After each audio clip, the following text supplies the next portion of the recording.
마지막 토요일입니다. 7페이지 보기 전에 일주일 전체 한번 복습을 해보겠습니다. 자, 여러분 교재 1페이지 한번 보시죠. 가상칠험 말씀을 우리가 오늘까지 6번째 말씀까지 묵상을 했습니다. 자, 키워드들을 한번 복습을 해보겠습니다. 월요일 날 저들을 사하여 주옵소서. 이 말씀의 제일 핵심 단어가 뭡니까? 용서입니다. 용서. 그죠? 주님이 마지막 순간까지 용서하셨다. 두 번째, 나와 함께 낙원에 있으리라는 은혜입니다. 은혜. 나도 강도 같은 자인데 주님 나를 구원해 주셨다 하는 은혜. 세 번째, 여자여 보소서 아들이라는 가족입니다. 이게 예수님 어머니 마리아를 요한에게 부탁하면서 보라 너의 어머니라. 그래서 혈통적인 가족을 뛰어넘어서 이제는 영적인 한 가족이 되었다. 그래서 그 영적인 가족으로 탄생된 것이 교회다. 그래서 가족입니다. 그 다음 네 번째는 엘리엘리 라마 사박다니. 나의 하나님 어찌하여 나를 버리십니까? 나를 위해서 고통을 당하신 예수님 대속. 대신 내 죄를 속량해 주셨다. 대속입니다. 다섯 번째, 어제 말씀 내가 목마르다 하는 것은 성경 말씀에 있는 대로 응하신 것이다. 그래서 말씀. 오늘 다 이루었다. 예수님께서 말씀하신 것은 성취입니다. 성취. 온전한 성취. 하나님께서 예수님께서 이 세상에 오셔서 이루기를 원하신 모든 것을 남김없이 다 성취하셨다. 이루셨다. 그래서 오늘은 교재 7페이지 보시면 되겠습니다. 다 이루셨다. 모든 것을 성취하셨다. 그런데 이 다 이루셨다 하는 말씀은 그 헬라어 원문으로는 테텔레스타이라고 발음하는데요. 이 다 이루었다라는 단어는 남음이 전혀 없다. 완벽하게 이루어졌다. 이런 뜻입니다. 그 영어로 이 다 이루었다를 it is finished 이렇게 표현합니다. 다 마쳤다. 끝났다. 하나님께서 예수님을 이 세상에 보내신 모든 목적이 십자가를 통해서 완전히 다 이루어졌다. 이렇게 이야기합니다. 여러분, 이 사람이 이 세상을 살아가다가 삶을 마지막으로 마무리하는 순간에 예수님처럼 이렇게 고백하는 게 얼마나 어려울까요? 저는 오늘 설교 준비하면서 그런 생각을 해봤습니다. 저나 여러분이나 언젠가 하나님께서 이 세상 마지막 순간에 우리를 부르실 때 교만할지 모르지만 마음으로는 주님 제게 원하시던 뜻을 이루게 해주셔서 감사합니다. 이 고백을 할 수 있으면 얼마나 그 인생이 값지고 아름다운 인생일까 이렇게 생각합니다. 오늘 교재 7페이지 넘겨서 8페이지 여러분 보시면요. 한번 펴보시죠. 윤동주 시인의 십자가를 실어두었습니다. 이번에 우리가 신일 아카데미 윤동주 선생에 대해서 공부합니다. 누구든지 오셔도 좋습니다. 김은교 박사님이라고 윤동주에 대해서는 아주 전문가이고 그분이 목사님 아들이거든요. 그래서 윤동주의 신앙 시들을 한번 신앙인의 입장에서 같이 읽고 공부하는 그런 시간입니다. 윤동주 십자가 보시면 십자가 쫓아오던 햇빛인데 지금 교회당 꼭대기 십자가에 걸렸습니다. 첨탑이 저렇게도 높은데 어떻게 올라갈 수 있을까요? 종소리도 들려오지 않는데 휘파람이나 불며 서성거리다가 저는 그 다음 구절이 너무 좋습니다. 괴로웠던 사나이 십자가 지셨으니까 행복한 예수 그리스도. 어떻게 예수님을 윤동주는 행복하다고 말할까요? 저는 오늘 본문 때문에 그렇다고 생각합니다. 십자가의 그 아픔을 지셨지만 하나님이 자신에게 원하시던 모든 뜻을 다 이루었다고 고백할 수 있는 인생이라 힘든 인생이지만 행복한 예수 그리스도. 윤동주는 그래서 행복한 예수님이라고 표현한 게 아닐까. 나에게도 십자가가 허락된다면 모가지를 들이우고 꽃처럼 피어나는 피를 어두워가는 하늘 밑에 조용히 흘리겠습니다. 참 예수님은 십자가의 아픔을 지셨지만 행복한 인생이었다. 하나님 뜻을 완전히 이루셨기 때문에. 그러면 하나님이 예수님을 통해 이루고자 하는 뜻을 완전히 이루었으면 그 뜻이 무엇일까? 그 뜻은 이 세상에 죽어가는 모든 사람들을 다 그들에게 천국 복음을 전하고 회개하고 예수 내가 십자가에 달려 죽음으로 모든 사람들의 죄를 다 지고 십자가에서 다 해결함으로 너의 십자가 공로를 믿는 모든 사람들을 천국 나에게로 인도하는 것, 그것이 예수님께 맡겨진 구원의 사명이었습니다. 그래서 제가 설교 시간에 여러분에게 말씀드린 대로 예수님의 십자가는 내가 해결할 수 없는 죄를 저 예수님 십자가에 지고 죽으셨다. 예수님 내 죄를 지고 십자가에 죽으셨다는 것을 믿음으로 나는 구원을 얻고 하나님께 나갈 수 있다. 이게 십자가입니다. 십자가는 내 죄를 용서받았다 하는 상징이지요. 그래서 1번에 3번에 제가 썼습니다. 예수님의 구원 사역은 완전합니다. 십자가에 한 번 돌아가셨죠. once, 한 번. 그리고 for all, 모든 사람을 위해서. 단 한 번 한 사람 예수님이 돌아가셨지만 모든 사람들을 위해서 모든 죄를 다 지시고 십자가에 돌아가셨다.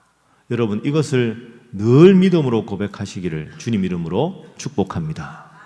제가 여러분에게 다시 그래서 묻겠습니다.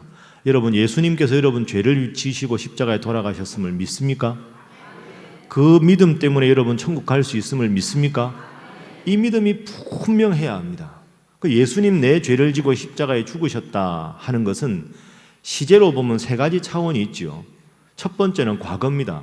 과거에 내가 지은 모든 죄를 예수님 십자가에 지시고 이미 용서하셨다. 과거의 죄에 대한 사죄, 이 십자가 첫 번째 의미고요. 두 번째, 현재, 지금도 우리는 늘 죄를 짓죠. 늘 현재 죄를 지어도 십자가만 바라보면 용서받는다는 현재의 죄에 대한 선포. 그리고 미래의 죄, 여러분 아직 저나 여러분이나 미래를 안 살았잖아요. 미래에 어떤 죄를 지어도 예수님 앞에 나와서 용서를 구하면 미래의 죄도 용서해 주시겠다는 약속. 그러니까 십자가는 과거의 모든 죄에 대한 사죄, 현재의 죄도 다 용서해 주시겠다는 선포, 미래의 모든 짓는 죄도 십자가 앞에 나와서 용서를 받을 수 있다는 약속. 이것이 십자가의 의미입니다. 그래서 단 한 번 예수님 십자가 지셨지만 모든 인류를 위한 모든 과거와 현재와 미래의 모든 죄가 이 십자가를 통해서 해결받는 줄로 믿습니다. 그것이 다 이루었다라는 예수님 말씀에 담긴 뜻입니다. 그러니까 여러분, 우리는 십자가만 바라보면 예수님의 은혜를 생각하고 감사할 수밖에 없는 것이지요. 자, 그러면 오늘 우리가 신앙생활을 늘 하면서 어떤 생각을 해야 되느냐? 예수님께서 다 이루어 주셨으니 구원을, 그래서 나를 구원해 주셨으니 그것을 받아서 나는 이제 죄의 종이 아니라 하나님의 자녀가 되었다. 영접하는 자. 자, 요한복음 1장 12절 말씀 화면 한번 보겠습니다. 자, 위대한 구절입니다. 함께 읽어봅니다. 시작.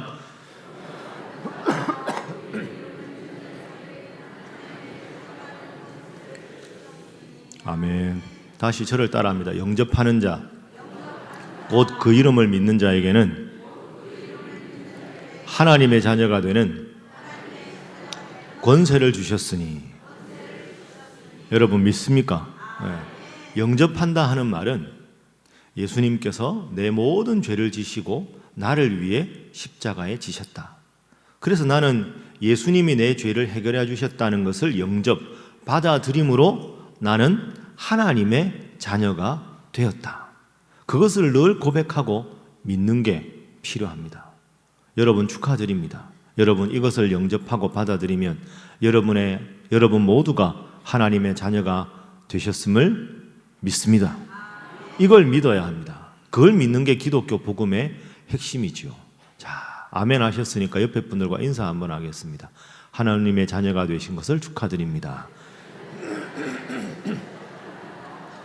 다시 한번 하겠습니다. 평생 기억하시기 바랍니다. 그러니까 여러분, 우리는 이 점만 생각해도 감사할 수 있어야 됩니다. 다른 거 다 없어도 나같이 부족한데, 나는 진짜 내가 봐도 참 한심하고 답답한데 하나님은 예수님을 보내서 나를 위해 십자가에 죽으심으로 내가 하나님의 자녀가 되었다. 이 위대한 신분을 가지고 여기에 대해서 항상 자부심과 긍지를 가질 수 있어야 합니다. 얼굴 펴십시오. 웃어야 하는 일입니다. 이 하나님의 자녀가 됐다는 게 얼마나 기쁘고 은혜로운 일입니까? 신분의 변화, 이 신분의 변화가 죄의 종에서 하나님의 자녀가 되었다. 이 얼마나 위대한 기쁨이고 이 얼마나 위대한 우리의 자부심입니까? 오늘은 마지막 날이니까 죄송한데 제 이야기를 좀 하겠습니다. 제가 2002년에 미국에 공부하러 갔습니다. 그 보스턴에 있는 보스턴 대학이라는 데를 갔는데요.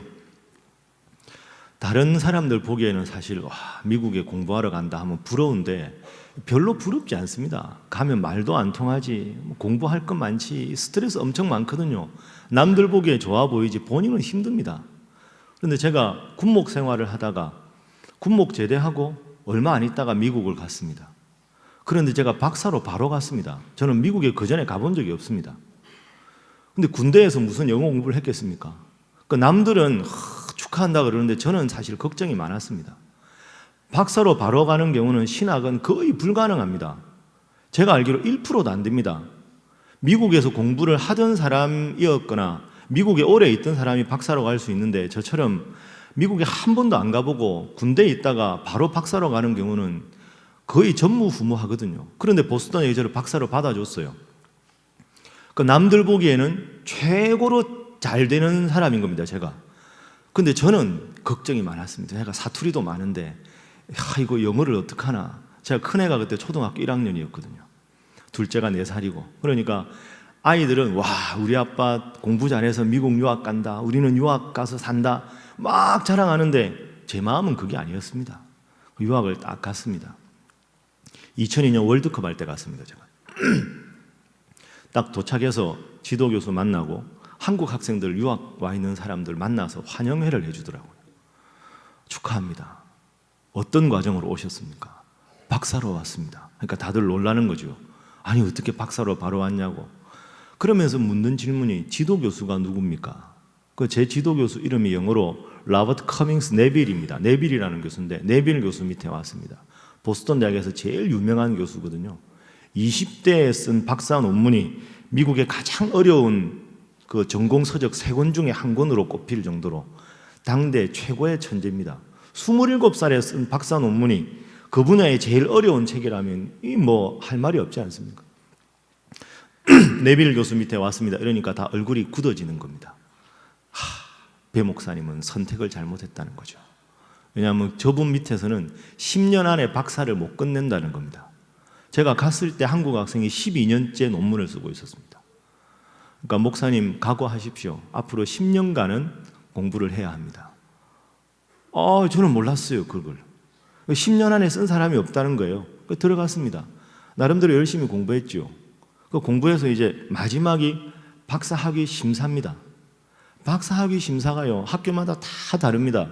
여기 계신 분들도 하신 분 있지만, 그런데 보스턴 대학 신학 박사과정 박사학위 논문은 악명이 높기로 소문이 나 있습니다. 어떻게 하냐 하면 한 달 전에 공고를 붙입니다. 배요한이 이런 제목으로 박사학위 논문 심사를 하니까 보고 싶은 사람 전부 나오라고 공고를 붙입니다. 그러니까 가족들도 오고 친구들도 오고 선배들도 오고 후배들도 오고 다 옵니다. 와서 이제 진짜 그 학생이 박살나는 걸 보는 거죠. 그러면 저는 1명이고요. 교수가 5명입니다. 그럼 이 5명 교수한테 제가 쓴 박사 논문을 3개월 전에 다 보냈습니다. 그럼 3개월간 이 교수들이 시간 날 때 읽어가지고 질문거리를 가져오는 겁니다. 그러면 1번 교수는 제 지도 교수입니다. 2번 교수가 제일 무서운 교수, 3번, 4번, 5번.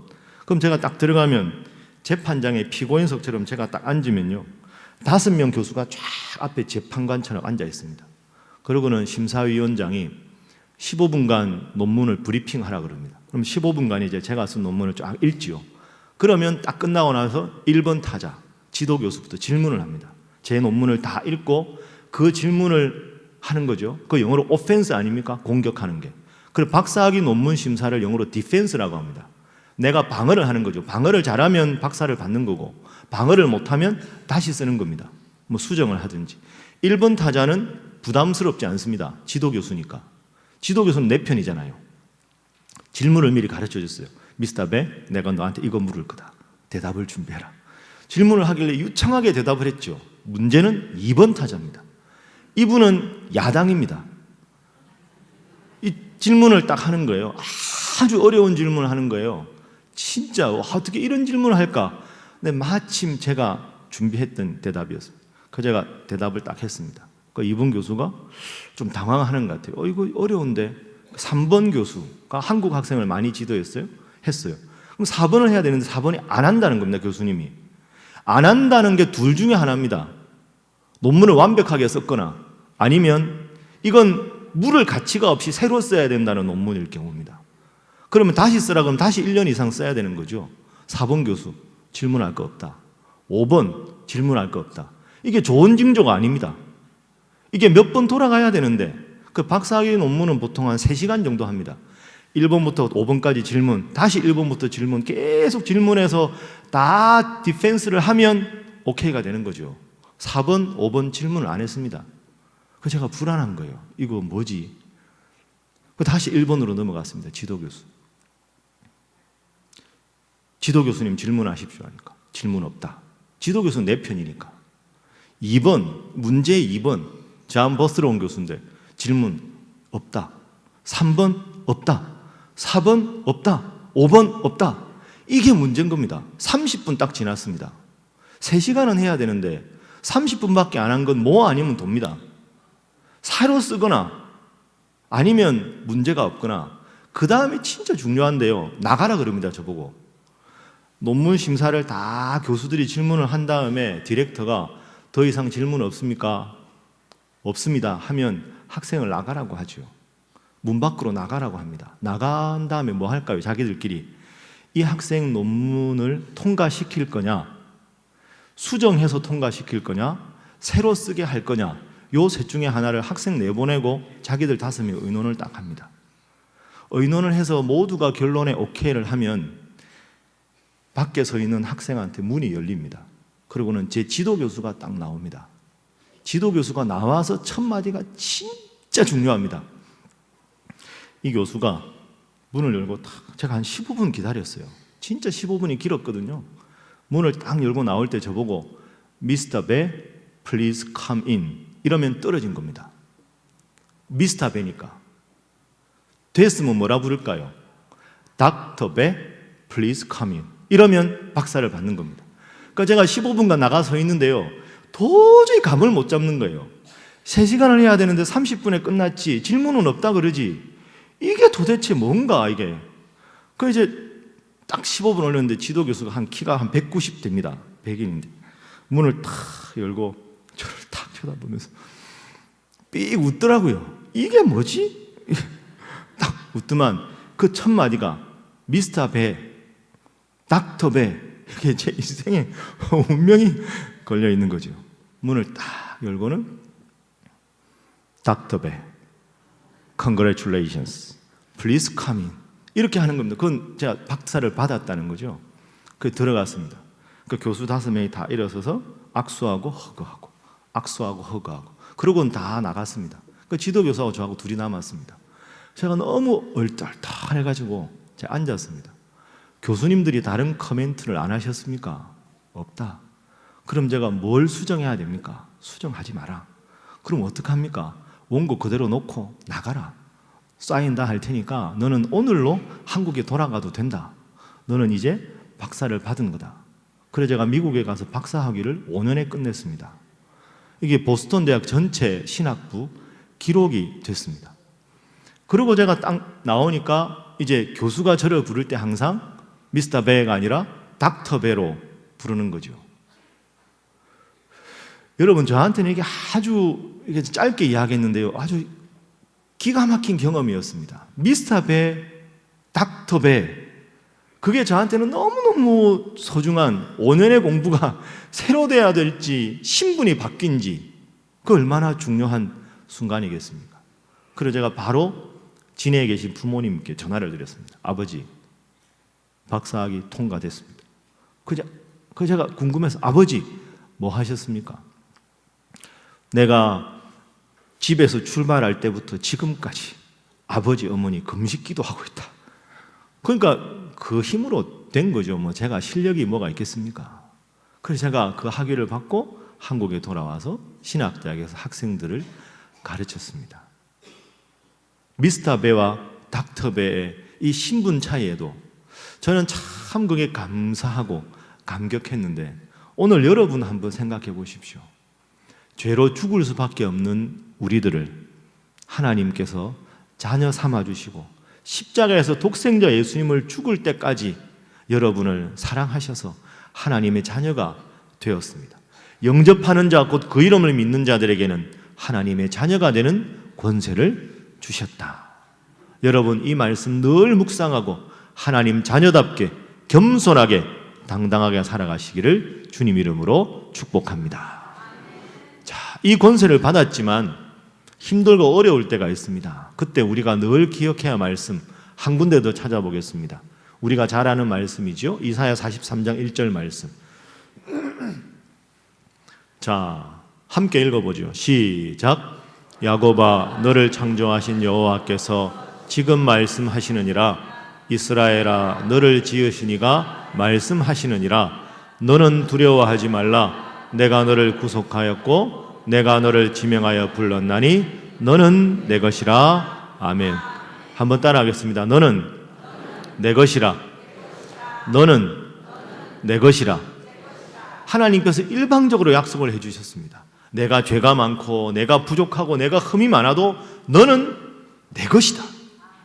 하나님의 자녀 삼아주시고 하나님께서 친히 우리의 부족함에도 불구하고 너는 내 것이라 말씀하셨는데, 우리가 얼마나 이것이 기쁘고 감사한 일입니까?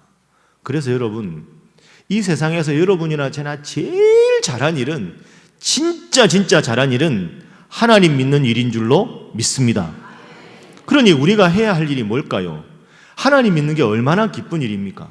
기쁜 일이 있으면 하나님 앞에 감사하고, 힘든 일이 있으면 하나님 앞에 간절하게 기도하면 하나님 들어주시고, 들어주시면 감사하고, 안 들어주시면 좀 더 성숙하라는 계기가 되나 보다, 그렇게 생각하고 또 기도하고, 그렇게 살아가면 인생이 얼마나 하나님 앞에 아름다운 인생이겠습니까?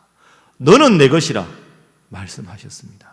힘들고 어려운 순간에 함께하리라 약속해 주셨습니다. 마지막 약속의 말씀 한 군데만 더 찾아서 읽어봅니다. 마태복음 11장 28절 말씀. 자, 함께 읽습니다. 시작.